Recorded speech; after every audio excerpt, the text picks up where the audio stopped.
we don't have blank sugar តែលោកអ្នកប្រើជាមួយនឹង many ឬក៏ប្រើជាមួយ much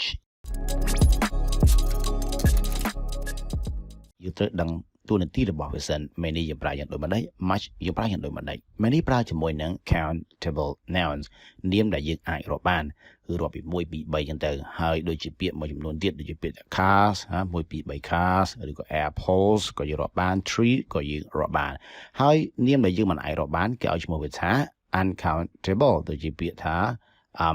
rice មិនអាចរាប់បានទេអូខេ